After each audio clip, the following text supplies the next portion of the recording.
Hey Doug, it's Steve here. I was checking out these two first coils against here. They're pretty darn close being dead on. This overlaps slightly into this coil, and here you put the second one on here and you can see how it offsets itself in that hole. Alright, so these were a little bit bigger in diameter with the 4 strands than these coils, just slightly bigger.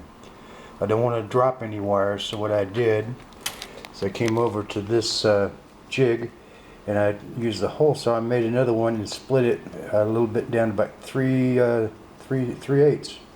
So what this dimensions here is about 1 1/8 overall, and I wound a coil. Here's one of the coils from it.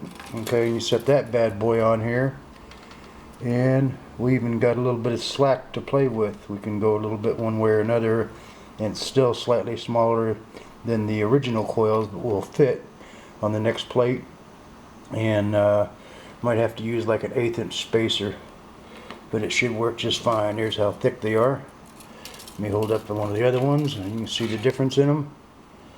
There's that one and that one, and this one will work just fine. In fact, we could actually add more wire if we needed to. Find out if this is not quite enough yet. But this should work, and the magnetic flux has no problem penetrating through here. If it'll go through these, it'll definitely go through that one. And I pulled the rotor off, just slid it on there just to see, and might need to use like maybe a 1/16 spacer.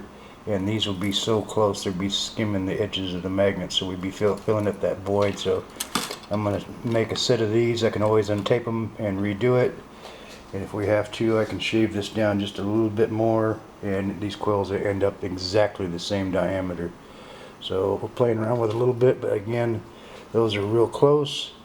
We'd have just a slight bigger gap in between the two.